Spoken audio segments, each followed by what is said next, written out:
we're not first. By that I mean, we're not the first attempt at human life. At least, that's what I'm putting together. If you're going to listen to my crackpot theory though, you're going to have to hear the backstory. My name is Helen. I'm 30, unhoused, and scraping by on the streets of NYC. Despite what you might think of this, I'm in a sane mind and have others to corroborate what happened, or at least some of it. A few of the others I was living around and I were going to a nearby soup kitchen, hoping for at least a warm meal. I don't think I've actually eaten real food, and not just scraps, in 3 days at this point. But that's the least of my concerns after this morning.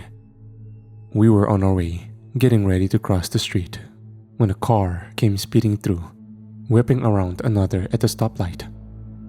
I'm not really sure why I reacted how I did. There was a girl in front of me that I just met, Phoebe. She was younger, down on her luck, but a really talented artist.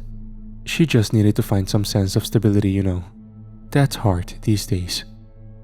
The car was heading straight for her on the crosswalk. No way it was going to slow down or even try to. I just jumped forward, pushing her out of the way and taking the full force of the sedan barreling toward me. At least, I should have felt the full force. Instead, it just kind of knocked me back into the pavement. It still hurts, but more like when you run into a pole or something when you're not paying attention. Here I thought it must have stopped or slammed on the brakes. Except when I finally opened my eyes and overcame the daze of the hit. The street was suddenly empty. I mean, totally empty. Not a goddamn person, vehicle, or even animal in sight. There are 5 pigeons for every square foot of this damn city. Yet at this moment, everything was silent and still. Then, the humming started. It was low, reminding me of the old giant TV that my grandma kept in her living room. That sound of low static humming when a channel was on with nothing to watch. Eventually, I picked myself up, not quite sure how long I was laying there though. Opening my eyes made me think I was officially dead though, or had some major brain damage. I'm going to describe it as best I can, but bear with me if it sounds a little odd. Everything was the same, geography-wise, with the familiar layout of the city I grew up in. Except it was, I don't know, low-res? It reminded me of when I fucked up a Grand Theft Auto game and glitched everything else out. The empty world was more angled than real life, with fewer curves and more edges on everything. It wasn't until trying to actually get up that I started to really feel the ground under me. It was smooth, a slight static just breaths away from the surface.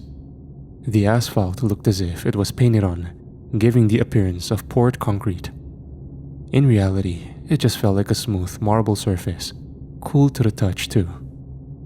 As I stood, the rest of the world came into focus, and I could see the buildings looked much the same. Windows and doors as if they were crudely textured over.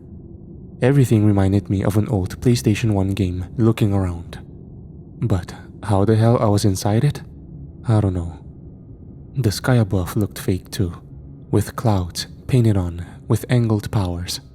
Just looking up started to make my vertigo go crazy though. After a few minutes of gathering myself, I started moving down the street, trying to figure out what this place was. The streets were empty still, with not even a breeze moving the still air.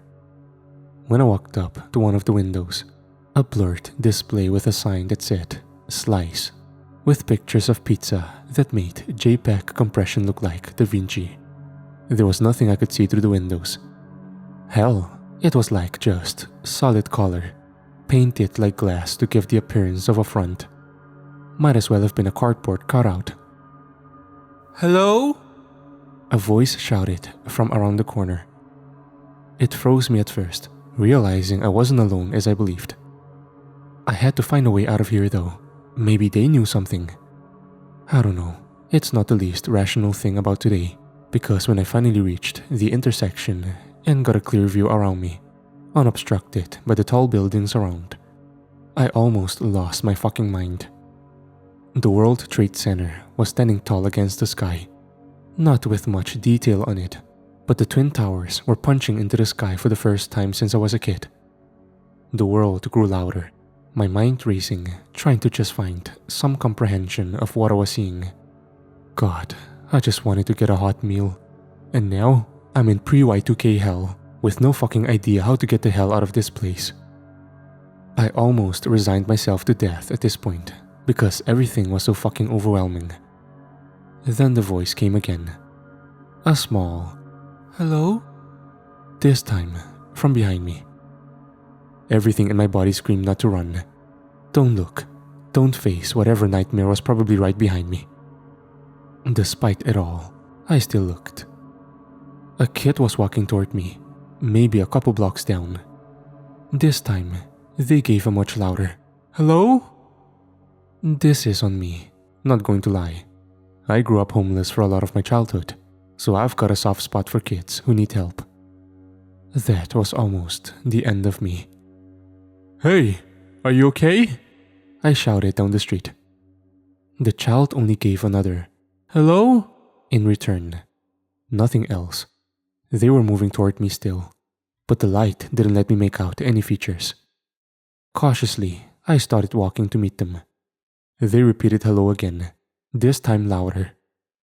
It wasn't until I got closer that I noticed the humming growing louder, static cutting through the silence.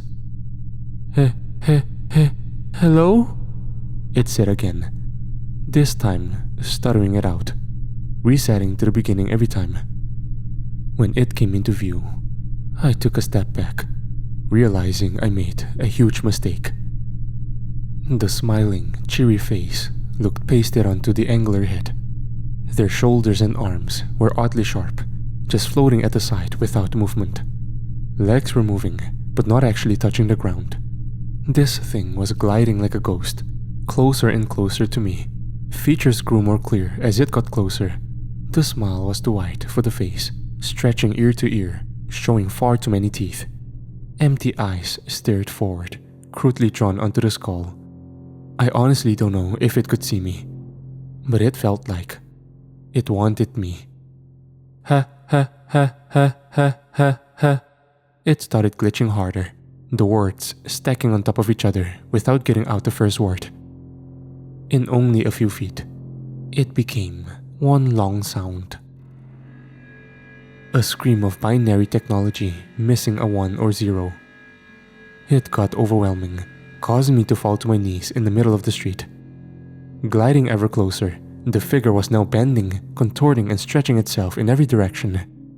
There was a singularity in the middle, with every fiber of the thing screaming, trying to escape it.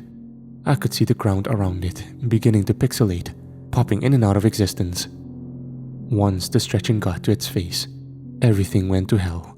The sound grew even louder, more static and loud, mechanical errors deafening me. Static charge filled the air, crackling around as the hair on my arms raised. I was being electrified, growing more intense as the glitch grew closer. It wasn't similar to being tased yet, but God, I could feel it ramping up. Pretty sure I started screaming, which may have been what saved me. Whatever God there was in this fucked up digital prison must have taken pity on me. I felt something grab me by my shirt collar, stretching the fabric as it did. That was it. I thought I was going to die. This thing was trying to eat me, and I would die here, forgotten on the streets, just like in the real world. "You can stop screaming now," a voice said, pulling me along the road toward one of the storefronts. The contorted glitch of a person was still following behind us, but at a much slower pace now. Looking up, there was a person in a sloth mask pulling me by my shirt collar. "Anyway, bye. Try not to come back." Without a second thought, he threw me into one of the painted doorways with ridiculous strength, bracing myself for the impact of a wall. I instead stumbled out, the heat of the city streets hitting me like an inferno. People were bustling around, bumping into me and going about their day. I was back in the real world, just down the street from where I was when everything started. Cop cars were down the road near where I got hit, as well as an ambulance. When I walked up, I couldn't even say anything. Phoebe was standing there crying by the ambulance, a large scrape going down her forearm. Seeing me must have made her think she was being haunted, because she started to point at me, crying too much to get anything out. Talking to the others that were with me, I'm still not sure what the hell happened.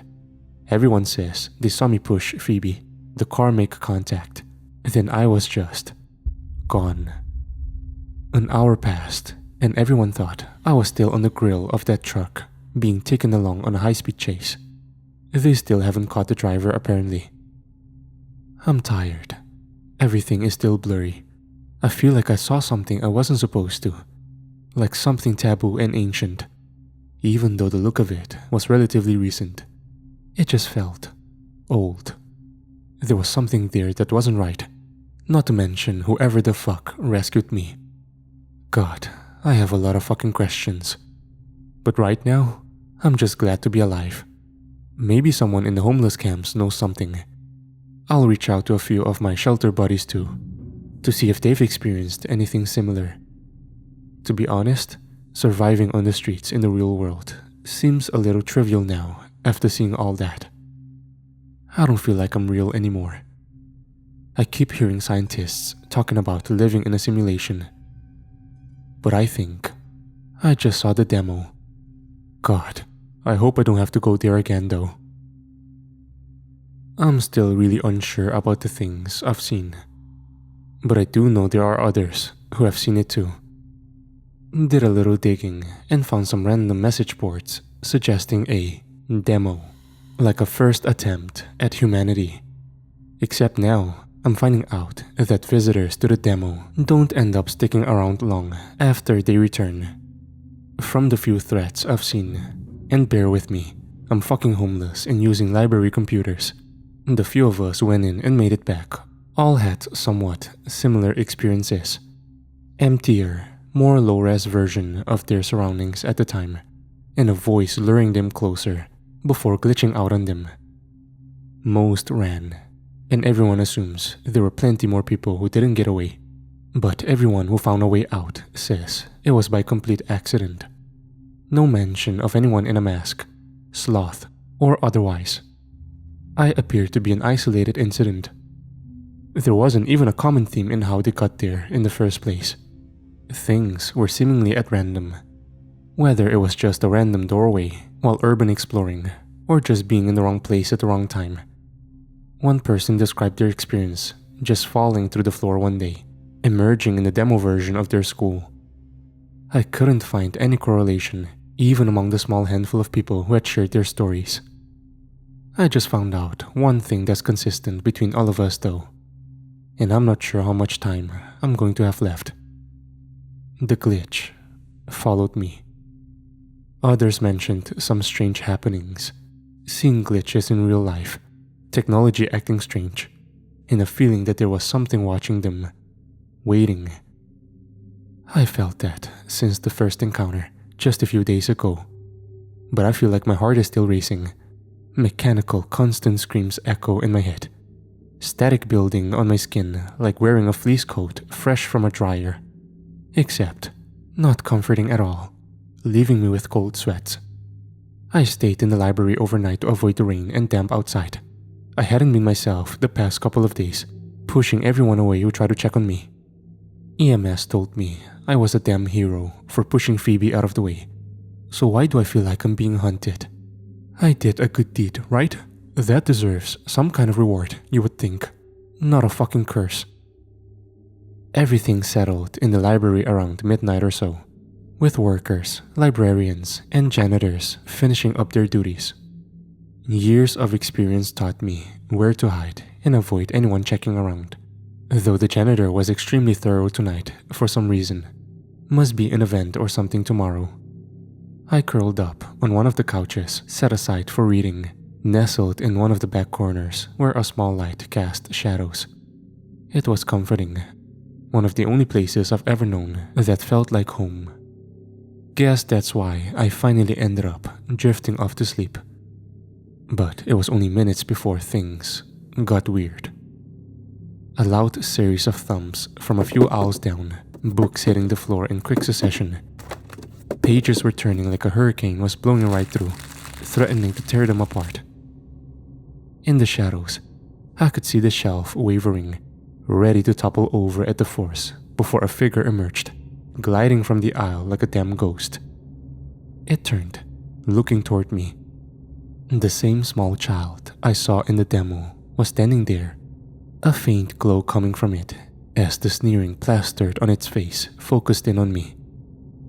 Then, that loud mechanical scream again, like voices sounding out briefly before being silenced, becoming a chorus of glitching digital hell. My reaction time was much better. Maybe because I knew where I was, or because I didn't have the initial shock at whatever this damn thing was.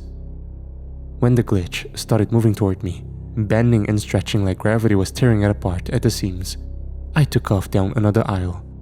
Well, that pissed it off apparently, because it started getting even louder, the storm of gravity around it pulling everywhere. Where to go or what to do was secondary in my mind too. Just get the fuck out of here. I ran the maze of aisles, judging where the glitch was by the tornado it was whipping up. Whoever came in there to clean in the morning was probably pissed. But when I came back this afternoon, everything was in place. Whether it was the work of all the employees or another bit of the demo's fuckery, I have no idea. I'm ahead of things again. Sorry. At some point, it occurred to me that this thing wasn't just going to go away. It meant I was going to be out on the streets in the rain, but it was better than what the glitch might do to me. I still don't know what the hell it would do, and to be honest, I'm not keen on finding out. Took me a second to look around, figure out where I was, and make a break for the doors. The adrenaline is what I'm blaming for this one, because it totally escaped my mind that the damn doors are locked.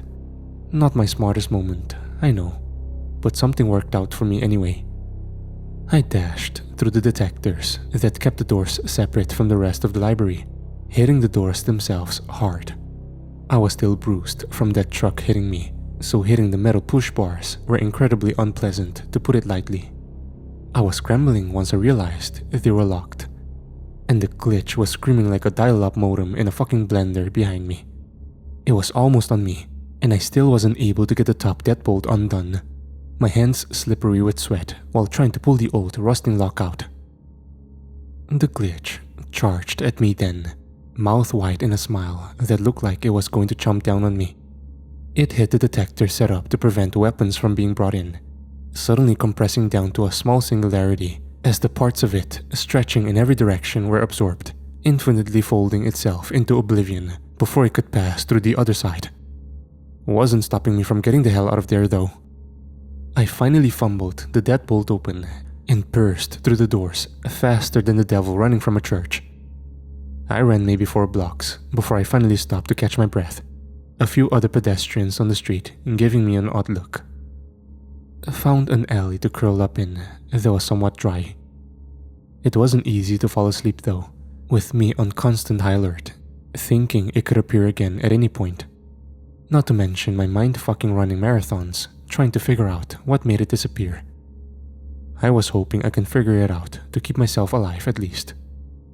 God, I've been just surviving for so long that I kind of forgot what it feels like to actually be relieved to be alive. Thinking about it, writing it all out now, when it hit the metal detectors, it was almost instantly done for. Whether it killed it or just sent it back to the demo is a whole other thing entirely. But there's something there. Oh fuck. Magnets. Holy shit. Why didn't that click earlier? They're digital. Everything looked like it was from old digital media discs. I still remember when my dad got mad at me as a kid and decided a punishment was taking my copy of Final Fantasy VII to a refrigerator magnet. Still never got to the final disc after all this time. But I guess he got karma since he fucking died a few weeks later. Maybe you shouldn't have drunk and driven, Robert. Sorry, a little trauma dumping. I ended up falling asleep in the alley until about noon, when it became too uncomfortable. The sun was hitting the trash back there just right to really bake some oat dairy.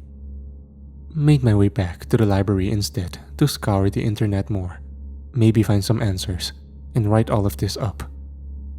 I think I need to find the sloth. He definitely wasn't part of that world, with clearly much more human features even just by his build. Until then, I'm going to see if I can swipe a few magnets from the library desk. If anything, I might be able to find the stuff to make a small electromagnet. Maybe I can find something lying around the trash. Until then, I'm definitely not sleeping here, so guess it's back out on the street, along with all the other American strays. It's been a rough day. I mean rough. Let's dive in. I found Sloth. It wasn't how I would have wanted to do it though. Instead, things went a little rough. I found my way back to the demo, or at least, the demo found its way back to me. Let's see. So things were pretty chill the rest of the day after I made the last update. I swiped some magnets from the desk at the library and tied them around a small bar I found in an alley. That way, if the glitch managed to come back for me, I had it ready to go, giving it a good whack and taking it out. If only the plans went right. I don't know where it came from or how it just found me, but I was trying to sleep in an alleyway last night. I figured I would be safe there, not much tech around to worry about anything. I have a stupid theory it came out of the computers at the library, but I have no idea if that's how it works. It feels like I had just drifted off, sleep finally overtaking me despite trying to stay alert. The sounds of the city around me were loud, but I've been able to tune them out for years. Maybe that's why I didn't notice it at first. The sudden static, a hum beginning quietly before soaring to a constant crashing crescendo of chaos. That was around when I woke up, seeing the glitch standing at the end of the alleyway as I sprung up from the makeshift bed of the garbage I was sleeping on. I barely had time to grab the magnet pipe before it was on me, faster than it had moved before. Closing my eyes, I gave the hardest swing I could toward it, hoping it was enough. The magnets stopped it momentarily, the singularity coming to a complete standstill. The parts bending out from it began to shrink in again, once more folding in on itself. If it managed to grab me, or if it was just the force of it disappearing, somehow it took me along, screaming for my damn life. My eyes weren't closed, but all I could see for a moment was darkness, before dropping into a blinding white light. When it finally faded, I could see I was in the alleyway, stripped of any of the clutter. Walls looked painted on, with fire escapes that were simply drawn on top of them without structure. For a minute, I was losing my mind, wondering how in the hell I got back here again. Then the glitch started screaming again, louder this time. Glitch was obviously feeling some hurt from the magnet, but at this point, it was starting to become something different. The painted-on face stayed the same, grinning malevolently with empty white eyes, wide open to see everything. The body was bending and morphing more though. I was barely able to catch myself before the magnet pipe was torn from my hands, hitting a wall. When it impacted, the magnets left pixelation briefly, before it was covered by the texture again, briefly popping out of existence first. The only option I had was to make a break for it and hope for the best. Ducking around the glitch, heart pounding, I ran out of the alleyway into the street, hoping to whatever god made this fucking place that the layout was still the same as the city I knew. Made the classic mistake while I was running and looked behind me to see if it was still following. Yeah, stupid me. It wasn't the same glitch that had been hunting me. This fucking thing had evolved. The bending limbs stretching out into dozens of legs as it crawled toward me on all of them. Arms were long, propping the torso up like some fucked up centaur, face now glitching in and out, changing faces and voices, as the "hello" grew louder and more frantic. Thankfully, despite the appearance of it just gliding along, it must not have been used to the new movement style. Either that, or it just got a major downgrade on speed in return for becoming a nightmare. By the time I got a few blocks down, I was out of breath. I could hear the glitch far behind me, but wasn't sure where the hell it was. The one thing I was sure of was, I knew this part of town much better. Wall Street, where all the rich people live, and we on the street pick up the scraps. I've done a lot of pickpocketing here, even more time just begging for scraps, hoping people would take pity on a woman. Except, the people here didn't have any pity, only greed. I got spit on, and propositioned more times than I ever got a cent. While I was catching my breath, I took in my surroundings, seeing everything familiar as if it hadn't quite loaded in yet. Most of the buildings were still the same, though many had different, more outdated signs. A banner on one of the bank doors caught my eye. Huge letters with fireworks all around in celebration. Happy New Year. See you next century. Memory snapped back into place for me. Suddenly, clearly, with a force that would put that truck the other day to shame. I still remember begging out here that night. Dad kicked me out again. Not for the first time. A 7-year-old out on the streets alone. I did what I could to try and eat. Always heard that Wall Street was where anyone could make money. So I made my way there, thinking I could earn a few dollars for a Happy Meal or something. I was 7, cut me some slack. I learned how things worked pretty fast after that. It was raining, New Year's Eve, 1999.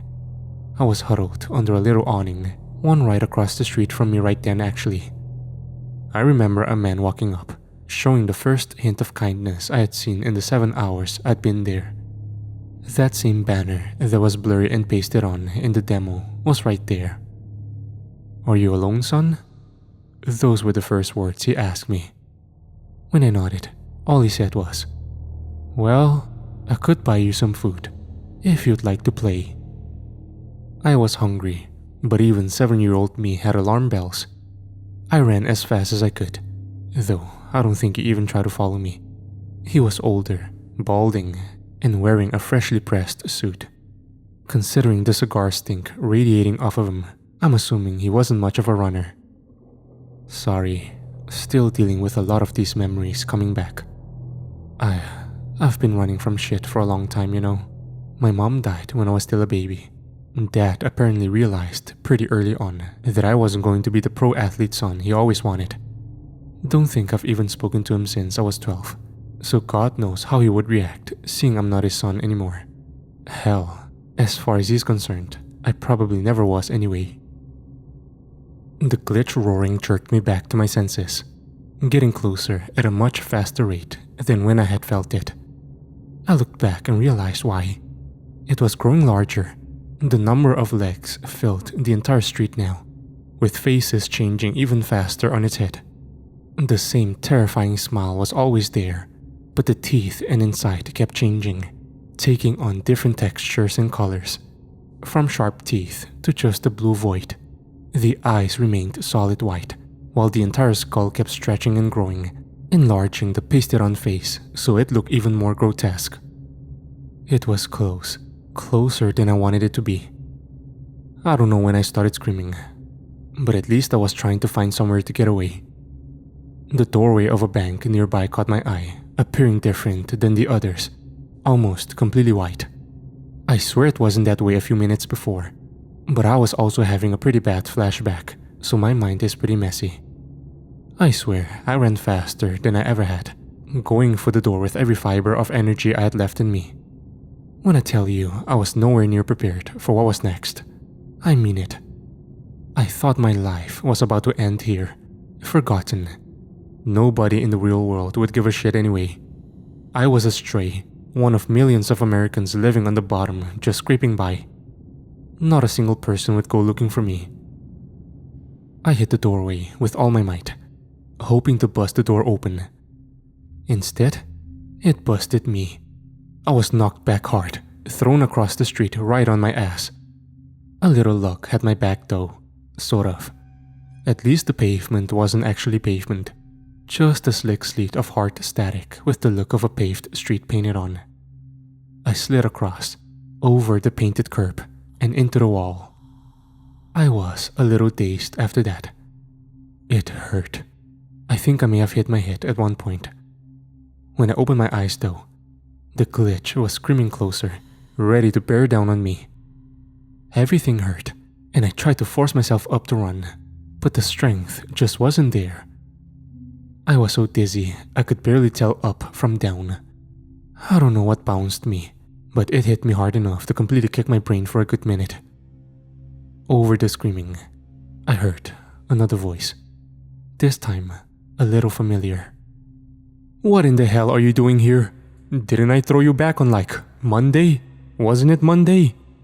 The sloth was walking up, quickly slipping the mask down over his head, while looking at another figure standing alongside him. This one was tall, lean but muscled, dressed in all black with a raven mask over his face. "How the fuck should I know? Who is this?" the raven asked Sloth, gesticulating a hand toward me. "I thought living people couldn't get in here.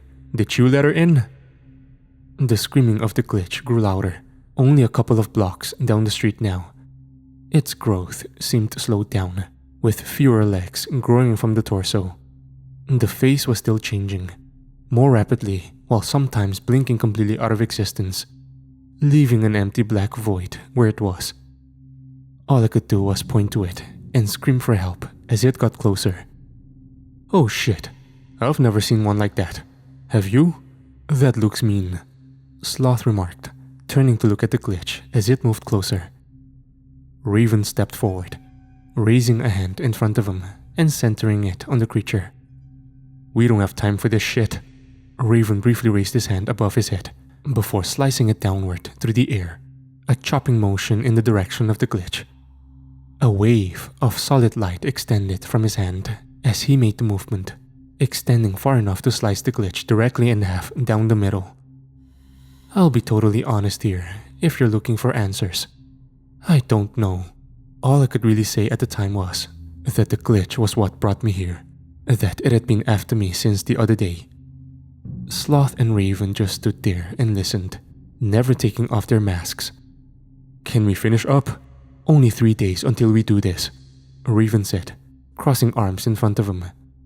I was still in shock after seeing the thing that's been chasing me for days just get sliced in half like paper. Now I was able to ask questions to the one that saved me the first time, and I could barely fucking speak. Raven gestured to a nearby doorway. "You gonna open it for her?" Hold up. The glitch was in the real world? Like our world?" Sloth asked me.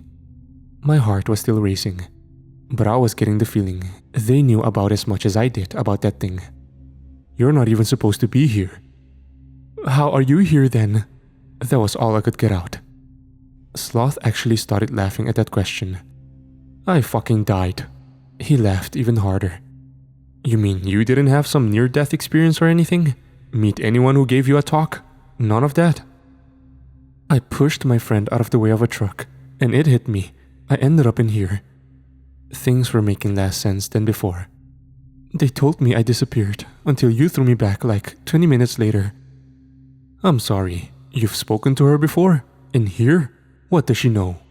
Raven was asking, as Sloth still laughed, starting to cough now from not being able to catch his breath. "Oh my god, chill. I literally just threw her through a door." "Holy shit, this changes a lot of stuff. We had no idea you could get knocked in here. Hell, you might have had the least terrible experience out of all of us. God, wait till we tell Tam. They're going to be so pissed." He was laughing again, clapping Raven on the shoulder. "Sorry, a friend of ours. His trip here was super unpleasant, even compared to all of us. Don't know if the universe just likes fucking with him or what. But, too long of a story. Anyway." Sloth turned toward the door nearby, raising a hand and flipping his palm from face down to upright in its direction.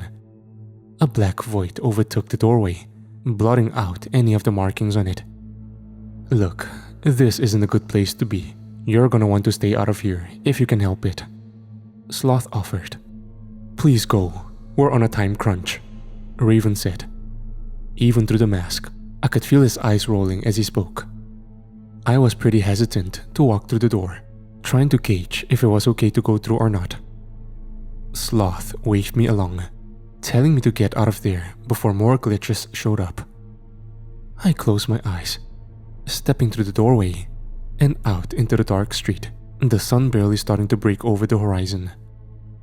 Weird as it sounds, I haven't had any of those dread feelings since I got back. Maybe they really were able to get rid of the glitch. At least I hope they were. Things are still shitty. Hard not to be that way when you're living on the streets. I still don't know who they were, but I'm keeping my eyes out for anything that seems out of the ordinary. Might be back on the street, but we'll make it through. I can feel a change in the air, and I've learned to trust my gut. After living so long as a stray.